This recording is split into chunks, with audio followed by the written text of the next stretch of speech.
하나님 말씀은 빌립보서 2장 5절에서 11절입니다. 한 구절씩 교독합니다. 너희 안에 이 마음을 품으라. 곧 그리스도 예수의 마음이니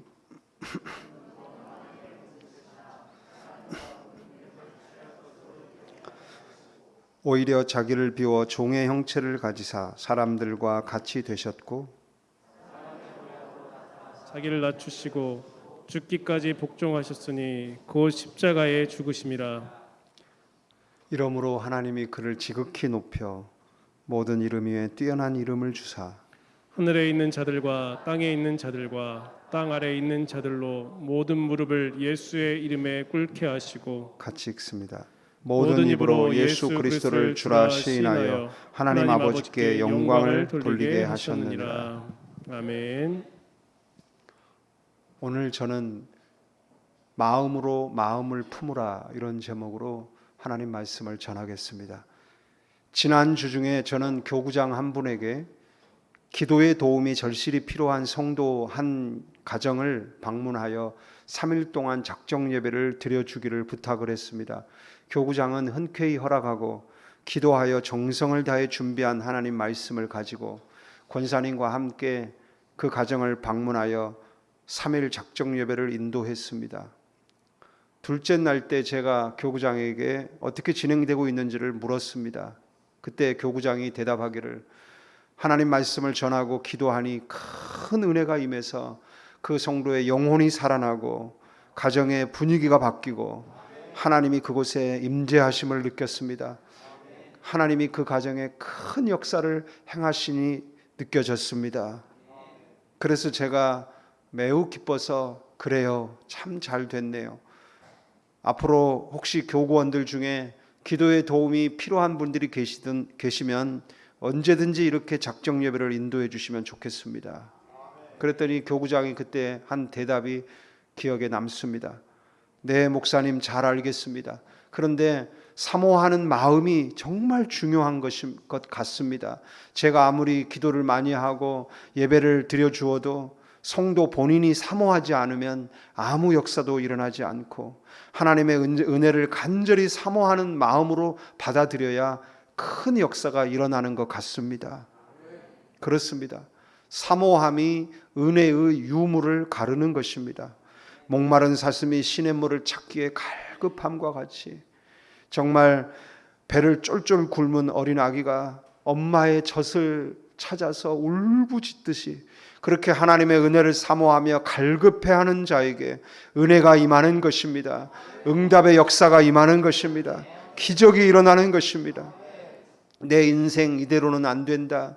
내 가정 이대로는 안 돼. 내 믿음 이대로는 안 돼라는 절박한 마음을 가지고 지금까지 고개사가 외주를 타듯이 살아온 아슬아슬한 삶을 이제 그만 끝내고 든든한 반석 위에 내 인생의 집을 세우고 가정의 집을 세우고 믿음을 세우기를 원하면서 인생의 생사화복의 주권자가 되시는 하나님 앞에 나와 두 손 들고 하나님의 도움을 구해야 되는 것입니다.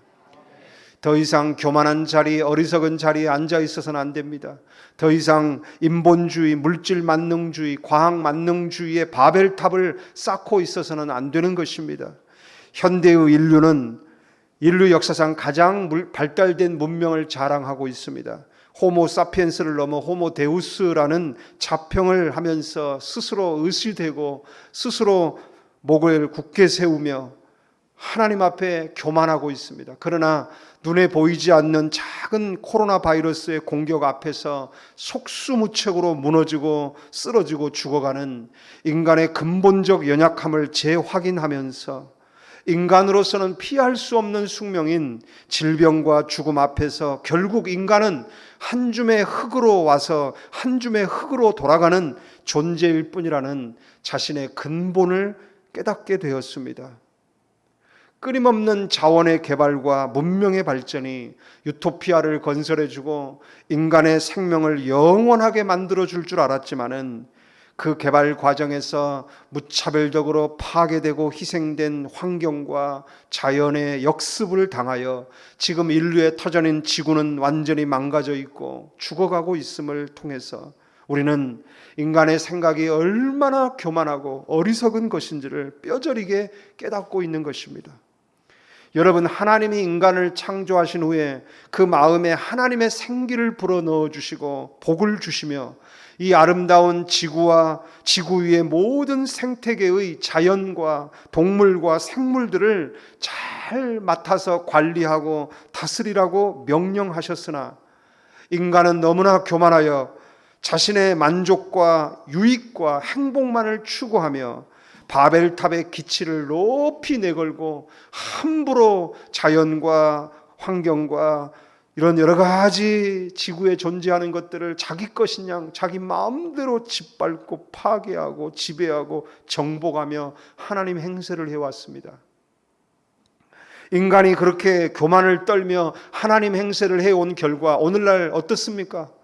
오늘날 지구와 이 나라와 이 사회의 모습은 어떻습니까? 인류 역사상 가장 가공할 무기로 무장한 채 서로 힘겨루기를 하고 전쟁의 공포가 모든 인류를 두려움에 떨게 합니다. 전쟁의 소식으로 하루도 바람잘 날이 없습니다. 파괴된 자연과 기후로 인해 지구는 황폐화되어져 가고 있습니다. 이런 가운데서도 인간은 그 무지함과 교만함을 깨닫지 못하고 끊임없이 대안을 찾아내기 위해 혈안이 되어 있습니다. 인공지능이 해답이라고 말합니다. 과학 문명을 더 고차원적으로 끌어올린 하이 테크놀로지만이 유일한 대안이라고 포장을 하며 온 인류를 속이고 있습니다. 여러분, 하나님은 한 번도 컴퓨터에게 지구를 관리하고 지구를 다스리라고 한 적이 없으십니다.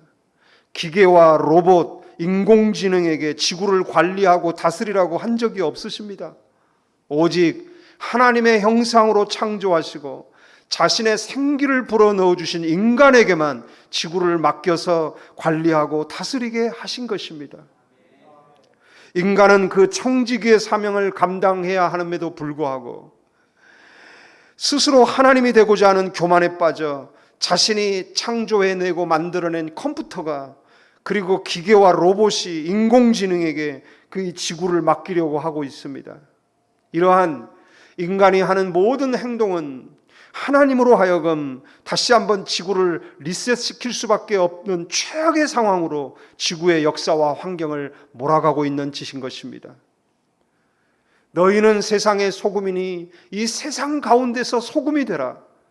너희는 세상의 빛이니 세상 가운데서 빛이 되라고 하시면서 예수님의 자신의 목숨을 초계와 같이 버리시고 그 핏값으로 우리를 구원하여 세상 한가운데로 파송하셨건만 도대체 그리스도인들은 어디에서 어떻게 그 사명을 감당하고 있습니까? 바닷물이 3%만 그 염도가 있어도 바닷물이 썩지 않는다고 하는데 이 세상 70억 인구의 3%는 2억 명입니다. 그런데 자그만치 이 땅에는 30%가 넘는 22억의 성도들이 있는데 도대체 그 사람들은 어디서 무엇을 하고 있는 것입니까? 대한민국에 와서 봐도 5천만 명의 3%는 150만 명인데 무려 800만 명이나 되는 교회 다니는 교인들이 있고 성도들이 있는데 도대체 어디에서 무엇을 하고 있는 것입니까? 교회는 돌을 닦는 사람들이 다니는 곳이 아닙니다. 성도는 돌을 닦는 사람이 아닙니다. 세상을 등지고 저 산속에 들어가서 수양하고 금식하고 그렇게 득도를 위해 정진하는 종교 생활을 하는 사람들이 아닌 것입니다. 우리 각자 안에 찾아오신 하나님을 마음속에 모시고 그 하나님과 함께 세상 속에 들어가서 세상의 모든 일들을 감당해내면서 세상 속에 있는 죄를 막아내고 타락을 멈춰 세우고 거짓과 부패의 아비인 마귀를 제압하고 무찌르며 그 마귀에게 사로잡혀 살아가는 모든 사람들을 구출해내기 위해 존재하는 사람들인 것입니다. 자신의 안위와 행복과 평안만을 추구하는 삶을 살라고 하나님께서 우리를 만든 것이 아닙니다. 그것은 기독교를 제외한 나머지 모든 종교가 추구하는 공통 목적입니다. 그러나 기독교는 그런 것을 추구하지 않습니다. 유일하게 기독교만이 그런 자신의 내면을 향한 인본적이고 인간 중심적 만족과 행복을 추구하는 목표를 뛰어넘어서 그것을 초월해서 더 크고 넓고 높은 신성하고 고귀한 목적을 제시하고 있습니다. 바로 하나님의 나라를 대표해서 이 세상에 파송된 하늘나라 대사로서의 사명입니다. 오이코노모스 디아코니아, 청지기 사명입니다. 우리는 이 세상의 주인이신 하나님을 대신하여 존재하며 이 세상을 맡아서 관리하는 청지기들인 것입니다. 하나님이 우리에게 허락해 주신 이 지구라는 세상 속에서 우리가 살고 있는 한, 우리가 존재하고 있는 한 이 지구는 안전해야 합니다. 건강해야 합니다. 살기 좋은 세상이어야 합니다. 청지기들이 자기 역할을 하는 한, 청지기들이 살아있는 한, 존재하는 한, 이 지구는 당연히 그러한 환경이 유지되어야 합니다. 하나님께서는 바로 그 일을 위해 우리들을 이 세상에 보내시고 가정을 통하여 우리에게 주어진 일터 속에서 우리의 이웃들과 교회 안에서 연합을 이루어서 하나님이 우리에게 맡겨주신 이 지구를 건강하게 아름답게 관리해야 하는 것입니다. 우리들은 이 사명을 위해 창조되었습니다. 이 사명을 위해 이 세상에 보냄을 받은 사람들입니다. 우리에게 주어진 오늘은 바로 그 사명을 위해 우리에게 허락되어진 시간들입니다. 예수님께서는 우리가 이 사명을 잘 감당하도록 돕기 위하여 우리 속에 임마누엘 해서 와 계신 것입니다. 그렇기 때문에 우리에게 가장 중요한 일은 나를 돕기 위해 내 마음속에 와 계신 예수님을 내 마음속에 주인으로 모시고 그분을 내 안에 받아들이고 영접하여 그분의 마음을 내 마음 안에 품는 것입니다. 내 마음을 그대로 놔둬서는 안 됩니다. 방치해서는 안 됩니다. 그냥 마음대로 궁굴러 다니도록 방치해서는 안 됩니다. 악한 마음, 나쁜 마음을 품은 상태로 살아가도록 내버려둬서는 안 된다는 것입니다. 성경 잠언 24장 2절을 보면 어떤 사람은 마음속에 강포를 품고 살아가는 사람이 있어요. 폭력적 욕구를 품고 살아갑니다. 그래서 입만 열면 재앙을 말하고 행동하는 모든 것이 재앙을 불러일으키는 행동을 합니다. 욥기 21장 25절을 보면 고통을 품고 살아가는 사람이 있어요. 항상 아파하고 항상 슬퍼하고 항상 괴로워합니다. 죽을 때까지 행복을 맛보지 못합니다. 마태복음 5장 28절을 보면 음욕을 품고 살아가는 사람이 있어요. 여자를 볼 때마다 간음죄를 짓습니다. 에스겔 11장 2절 말씀처럼 마음속에 불의를 품고 사는 사람이 있어요. 항상 악한 꾀를 꾸밉니다. 에스겔 35장 5절 말씀처럼 마음에 한을 품고 살아가는 사람이 있어요. 마지막에는 칼을 뽑아들어서 칼로 모든 걸 결단을 내버립니다. 에스겔 39장 26절 말씀을 보면 마음에 늘 부끄러움을 품고 사는 사람이 있습니다. 어디를 가도 고개를 들지 못하고 늘 죄책감에 눌려 살아갑니다. 얼굴은 늘 흑빛으로 살아갑니다. 히브리서 3장 12절 말씀을 보면 마음에 늘 악한 마음을 품고 사는 사람이 있어요. 은혜를 받았다가도 금방 떨어져 나가버립니다. 전도서 9장 3절 말씀을 보면 평생 동안 미친 마음을 품고 살다가 죽은 자들에게로 돌아가는 그런 사람이 있어요. 잠언 6장 27절을 보면 불을 품고 사는 사람이 있어요. 그래서 자기의 인생을 불지르고 남의 인생까지 태워버리는 사람이 있습니다. 이런 마음은 하나님이 주신 마음을 품고 있는 마음이라고 할 수 없어요. 이런 것은 죄인들이 품고 있는 마음 상태입니다. 우리는 이러한 마음에서 더 크고 더 온전한 마음을 받아들여야 합니다. 그래서 우리의 마음을 교환해야 합니다. 하나님, 우리 마음을 교환하여 주시옵소서. 새 마음을 주시옵소서. 우리가 품어야 할 마음은 바로 오늘 본문 5절에서 말씀하고 있지 않습니까? 너희 안에 이 마음을 품으라. 곧 예수 그리스도의 마음이니 이 마음을 품으라. 이 마음을 품으라. 이 마음을 품으라. 이 마음은 어떤 마음입니까? 예수 그리스도의 마음입니다. 예수 그리스도의 마음을 우리 마음으로 품어야 합니다. 그리고 그 예수 그리스도의 마음을 품어서 우리의 마음을 예수 그리스도의 마음으로 충만하고 가득하게 채워야 하는 것입니다. 아가서 8장 6절에 보면 너는 나를 도장같이 마음에 품고 라고 말씀합니다. 내 마음에 예수님의 마음을 품어서 내 마음이 완전히 도장에 새겨진 것처럼 예수님의 마음이 새겨지게 해야 한다는 것입니다. 우리가 도장을 찍으면 100번, 1000번 찍어도 똑같은 문양이 찍히잖아요. 마찬가지로 우리 안에 예수님의 마음이 항상 품어져 있어서 우리가 어디를 가든 무엇을 하든 똑같은 예수님의 마음이 나타나야 합니다. 자어분에게 인사하십시다. 항상 예수님 마음 나타내십시오. 도장을 수도 없이 찍어도 똑같은 문양이 나오듯 우리가 항상 예수님의 마음이 나타나야 합니다. 갈라디아 2장 20절 말씀처럼 내가 사는 것이 아니요 오직 내 안에 계신 예수님이 사는 것이라. 이것이 삶 속에 이루어져야 합니다. 우리가 여러분 좋은 물을 마시기 위해서는 저 산속에 약수터까지 찾아가잖아요. 좋은 공기를 마시기 위하여 저 깊은 산속 휴양림에 들어가잖아요. 마찬가지로 우리가 교회에 와야 합니다. 십자가를 바라봐야 합니다. 하나님 말씀을 들어야 합니다. 내 마음을 환기를 시켜야 합니다. 정화를 해야 합니다. 그리고 가장 중요한 것은 좋은 물을 마시고 좋은 공기를 들이마시듯 주님의 마음을 품어야 합니다. 예배는 구경하고 돌아가는 자리 아니에요. 나 구경 한번 잘하고 간다. 좋은 음악 한번 듣고 간다. 공연을 구경하고 간다. 예배는 그런 자리가 아닙니다. 약수터에 가는 이유는 물을 마시기 위해 가는 거 아닙니까? 약수터 구경하러 갑니까? 공기가 있는 곳에 가서 공기를 마시기 위해 가는 것 아닙니까? 교회에 와서 여러분 하나님의 생명을 흡입해야 합니다. 예수님 마음을 품어야 합니다. 내 마음, 내 이 악하고 교만하고 이 거칠고 이 완고한 마음을 가지고는 도저히 내 인생을 바꿀 수가 없어요. 뉴 크리에이션이 일어나지가 않아요. 주님, 나에게 주님의 마음을 주시옵소서.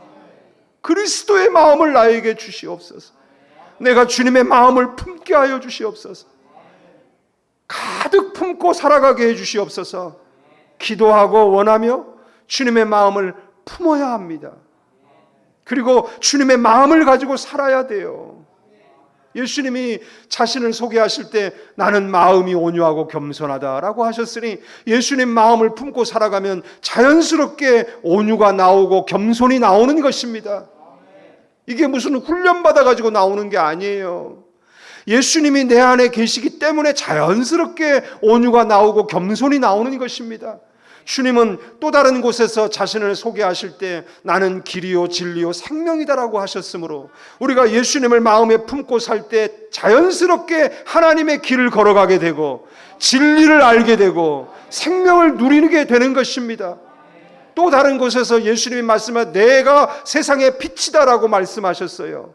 그러므로 우리가 예수님 마음을 가지고 살면 자연스럽게 빛이 되는 삶을 사는 것입니다. 또한 우리가 가장 많이 욕심내고 가장 많이 탐을 내야 하는 예수님의 마음은 마가복음 10장 45절에 섬기는 마음입니다. 예수님은 스스로 말씀하시기를 나는 섬김을 받으려고 온 것이 아니다. 나는 섬기려고 왔느니라고 말씀하셨어요. 이 마음을 우리가 예수님의 다른 모든 마음들 중에 가장 많이 닮아야 하는 마음입니다. 우리는 섬기는 마음을 가지고 살아야 합니다. 예수님 마음 중에 최고로 아름다운 마음입니다. 우리가 어디를 가면 섬기는 마음을 가지고 가서 섬기려고 가야 합니다. 우리가 섬기려고 갈 때 어디를 가지 못하겠으며 누구를 만나지 못하겠습니까?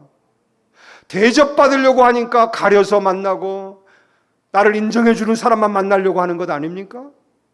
섬기는 마음으로 가는데 누구를 향해 못 가겠고 누구를 못 만나겠습니까? 다 갈 수 있습니다.